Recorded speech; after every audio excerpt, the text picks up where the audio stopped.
अस्सलाम वालेकुम स्टूडेंट्स, मैं हूं अख्तर रहमान और आप देख रहे हैं official Akhtar Rahman sir YouTube channel. एक नए वीडियो में आपका फिर से बहुत बहुत वेलकम है।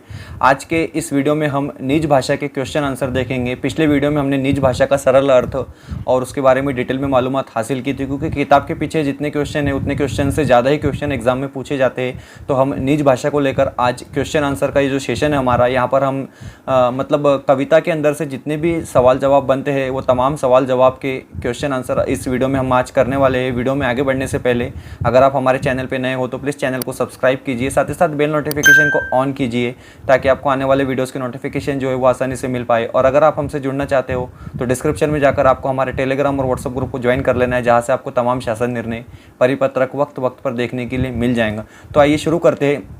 वीडियो में आगे बढ़ने से पहले वीडियो को अभी लाइक कीजिए। देखिए पहला जो क्वेश्चन है यहाँ पर हमने इस तरीके से यहाँ पर बनाया है कि पद्यांश पढ़कर दी गई सूचना के अनुसार कृतियाँ कीजिए। तो आपको यहाँ से इस तरीके से पहला सवाल पूछा जा रहा है। मतलब इसका अर्थ ये होता है कि आपने पहले नज़्म को पढ़ लेना है, इस कविता को पढ़ लेना है और उसके आधार पर आपने सवाल के जवाब देने हैं। आकलन कृति, इस तरीके से पहला सवाल यहाँ पर पूछा गया है। तो देखिए सवाल इस तरीके से यहाँ पर बताया जा रहा है कि प्रश्न पहला पूछा गया है, आकृति पूर्ण कीजिए। और सवाल इस तरीके से यहाँ पर बनाया गया है कि निज भाषा की उन्नति से लाभ। तो निज भाषा की उन्नति से लाभ क्या होता है, निज भाषा की उन्नति से फायदा क्या होता है। लाभ का अर्थ होता है फायदा। तो पहला जवाब इसका यहाँ पर आपको मिल जाएगा कि सभी प्रकार की उन्नति होना। निज भाषा की उन्नति होती है। अगर आप निज भाषा में उन्नति हासिल करते हो तो आप सभी प्रकार की भाषा में या सभी प्रकार की उन्नति आपकी हो सकती है। उसके बाद हृदय का दर्द मिटना, यानी दिल की जो पीड़ा होती है, हमने बोला ना मिटत न हियो को सूल, जिस तरीके से हमारी पहली दो लाइन में इसका जवाब आ जाता है। तो यहाँ पर इसका जवाब आपको मिल जाएगा हृदय का दर्द मिटना। मतलब दिल की जो पीड़ा होती है, दिल की पीड़ा क्यों होती है? क्योंकि निज भाषा का ज्ञान अगर आपको नहीं है तो आपके दिल में एक पीड़ा सी महसूस होती है, एक बेचैनी सी महसूस होती है, उसको हम कहते हैं हृदय का मिटना। ठीक है, ये हो गया हमारा पहला क्वेश्चन। उसके बाद देखेंगे हम दूसरा क्वेश्चन।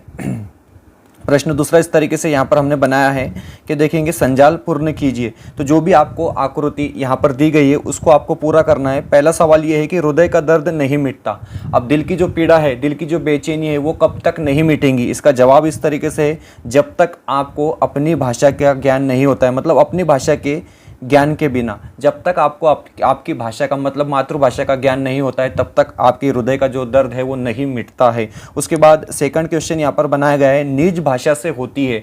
तो निज भाषा से क्या होती है? उन्नति होती है। उन्नति होती है मतलब तरक्की होती है, मतलब मातृभाषा से तरक्की होती है। अगले क्वेश्चन की तरफ बढ़ते हैं। ये रहा हमारा क्वेश्चन नंबर 3। तो देखेंगे आप क्वेश्चन नंबर 3 में हमने खाली जगह पूछी है, जिसको रिक्त स्थान कहते हैं हम, रिकाम्या जागा हम इसको मराठी में कहेंगे। रिक्त स्थान की पूर्ति कीजिए। तो पहला जो है यहाँ पर आपको निज भाषा है सब उन्नति। तो देखिए यहाँ पर उन्नति जो है इसकी खाली जगह है, मिस्टेक से थोड़ा प्रिंट मिस्टेक आ गई है। तो यहाँ पर आपको पहली खाली जगह मिल जाएंगी, निज भाषा है सब उन्नति को मूल। तो पहली जो खाली जगह है वो है उन्नति। और पे निज भाषा डैश डैश बिन रहत हीन के हीन। तो इसकी जगह पर आपको लिख देना है ज्ञान। मतलब पे निज भाषा ज्ञान बिन रहत हीन के हीन। अगर आपको आपकी भाषा का ज्ञान नहीं है, अगर आपको मातृभाषा का ज्ञान नहीं है तो आप कमतर के कमतर रह जाएंगे। बढ़ते हैं अगले क्वेश्चन की तरफ। देखिए अगला क्वेश्चन फिर इस तरीके से लिया गया है कि पद्यांश पढ़कर दी गई सूचना के अनुसार कृतियाँ कीजिए। आपको फिर से नज़्म को पढ़ लेना है और जो जो सवाल आपके सामने आ रहे हैं उसके जवाब आपको यहाँ पर देना है। पहला सवाल पूछा गया है, खो सवाल अब इस बार यहाँ पर पूछा गया है कि आकलन कृति पूरी कीजिए। तो यहाँ पर पहला सवाल इस तरीके से है, जैसे कि आप देखेंगे, उन्नति पूरी तब होती है जब, उन्नति पूरी तब होती है जब, और इसका जवाब जो है यहाँ पर घर की उन्नति हो। मतलब किसी एक इंसान की उन्नति से उन्नति नहीं हो सकती, जब तक पूरे घर की उन्नति ना हो जाए तब तक उन्नति संभव नहीं है। और दूसरा सवाल यहाँ पर पूछा गया है, अज्ञानता और दुख इससे मिटते हैं। तो देखिए जो अज्ञानता होती है, मतलब जिसको हम कहेंगे निरक्षरता कहेंगे, और दुख जिससे मिटते हैं, तो उसके जवाब एक भाषा से मिटते हैं, एक जीव से मिटते हैं और एक मति से मिटते हैं। तो एक मति मतलब एक बुद्धि हम जिसको कहेंगे, एक जीव यानी एक जान, और एक भाषा मतलब एक लैंग्वेज। तो इन तीनों चीज़ों से जो है अज्ञानता और दुख इससे मिटते हैं। बढ़ते हैं अगले क्वेश्चन की तरफ। हम 9वीं क्लास की निज भाषा के क्वेश्चन आंसर यहाँ पर देख रहे हैं। वीडियो बेहतर लग रही है तो प्लीज़ वीडियो को लाइक कीजिए। देखिए दूसरा प्रश्न यहाँ पर घ में पूछा गया है कि पद्यांश के आधार पर विधान पूर्ण कीजिए। तो यहाँ पर आपको ये जो जुमला दिया गया है, ये जुमले को आपको मुकम्मल करना है। पहला जुमला इस तरीके से यहाँ पर आपको पूछा गया है कि लाख उपाय अनेक यो। इसका जवाब यहाँ पर नीचे दिया गया है कि लाख उपाय अनेक यो भले करे किन कोय। तो ये इसका जवाब है। मतलब यहाँ पर आपको ये पद्यांश की जो पंक्ति है वो पूरी हो जाती है। उसके बाद यहाँ पर दूसरा सवाल पूछा गया है कि एक भाषा एक जीव एक मति, यहाँ पर एक होना चाहिए था, हक हो गया है।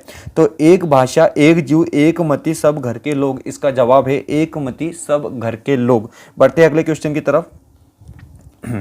यहाँ पर सरल अर्थ आपको अब लिखना है। सरल अर्थ मतलब जिस तरीके से सरल अर्थ कहाँ पर पूछा जाता है, जिस तरीके से सोमत आपको पूछा जाता है, जिस तरीके से हमने बताया था कि 10वीं क्लास में पूछा गया था कि लाली मेरे लाल की जीते देखो तीतो लाल, तो इस तरीके से यहाँ पर सोमत में सरल अर्थ हिंदी में अक्सर पूछा जाता है कि आपको 2 लाइन कोई दी जाती है, नज्म की पंक्तियाँ दी जाती है और उसका सरल अर्थ आपको यहाँ पर लिखना होता है। तो देखिए सरल अर्थ यहाँ पर आपको पूछा गया है, उन्नति पूरी है मूड सब कोई, तो इसका सरल अर्थ आपको लिखना है। कवि कहते हैं कि किसी देश या समाज की संपूर्ण प्रगति तभी होती है उसके घर की प्रगति होती है, अर्थात घर की भाषा मातृभाषा की उन्नति होती है। सिर्फ अपने शरीर की अर्थात स्वयं की उन्नति करने से सब लोग अज्ञानी ही बने रहते हैं। तो इस तरीके से इसका ये सरल अर्थ है। सरल अर्थ स्वमत में अक्सर पूछा जाता है, ये बहुत अहम होता है 9वीं और 10वीं क्लास के लिए। ठीक है, 2 नंबर के लिए ये क्वेश्चन पूछा जाता है। उसके बाद हम आते हैं अपना आखिरी जो हिस्सा है गो सवाल की तरफ, और यहाँ पर फिर से पूछा गया कि पद्यांश को पढ़कर जो है आकृति पूरी कीजिए। पहली जो आकृति है यहाँ पर फिर से आकलन आकृति होंगी, और यहाँ पर देखिए पहला सवाल जो पूछा गया है वो इस तरीके से पूछा गया है कि निज भाषा में ये बात करनी चाहिए। अब निज भाषा में कौन सी बात करनी चाहिए, तो बात होती है विद्या की, मतलब जो एजुकेशन की बात है, जो इल्म की बात है, वो हमको निज भाषा में करनी चाहिए। और निज भाषा का अर्थ आपको पता है कि निज भाषा का अर्थ होता है अपनी भाषा या मातृभाषा। ठीक है, उसके बाद सब इसे सुनकर लाभ पाते हैं, तो देखिए सब किसे सुनकर लाभ पाते हैं, तो निज भाषा को, इसका जो जवाब आपको लिखना है इस बॉक्स में, क्या लिखना है, निज भाषा को, क्योंकि जब तक आप निज भाषा को सुनेंगे नहीं तो आपको फायदा नहीं होगा। उसके बाद अगला सवाल यहाँ पर पूछा जा रहा है, घो में पहला सवाल है आकलन कृति। ठीक है, अब यहाँ पर प्रश्न कुछ इस तरीके से पूछा जा रहा है कि चौकट पूर्ण कीजिए। अक्सर इस तरीके के क्वेश्चन आपको क्वेश्चन पेपर पर देखने के लिए मिलते हैं, कृति पत्रिका पर देखने के लिए मिलते हैं। अब यहाँ पर पूछा जा रहा है अन्य देशों से लेकर अपनी भाषा में इसका प्रचार करना है। तो देखिए अन्य देशों से लेकर अपनी भाषा में किसका प्रचार करना है, तो यहाँ पर ऑप्शन में दिया गया है कला, इसका जो सही जवाब है शिक्षा और ज्ञान। कला, शिक्षा और ज्ञान का प्रचार आपको अन्य भाषा में अपनी भाषा को लेकर करना होता है। उसके बाद यही यहाँ तक हमारा लास्ट क्वेश्चन था, और इसके बाद जो है अब हम अगली कोई वीडियो जो लेकर आपके सामने आएंगे उसमें तमाम चीज़ें इसकी तफसील से आपको हम बताएंगे कि यहाँ पर जो भी चीज़ें दी गई थी एक एक चीज़ को आपने ध्यान से देख लेना है। और अगर आप इस PDF को हासिल करना चाहते हो तो डिस्क्रिप्शन में जाकर आपको हमारे टेलीग्राम और व्हाट्सअप ग्रुप को ज्वाइन कर लेना है, वहाँ से आपको ये क्वेश्चन आंसर की PDF हासिल हो जाएंगी। इसी तरीके से और कोई मुश्किल नज़्म या कोई मुश्किल सबक हमारे सामने आता है 9वीं 10वीं क्लास को लेकर, तो हम उसकी क्वेश्चन आंसर और साथ ही साथ उसके एक वीडियो लेकर आपके सामने ज़रूर आएंगे। बेहतर है कि आपको वीडियो पसंद आया है, वीडियो बेहतर लगा है, और इसी तरीके के वीडियो देखने के लिए हमारे चैनल के साथ जुड़े रहिए, बने रहिए। किसी भी लेटेस्ट एजुकेशनल अपडेट के लिए मिलते हैं अगले वीडियो में किसी बेहतर अपडेट के साथ। खुदा हाफिज़।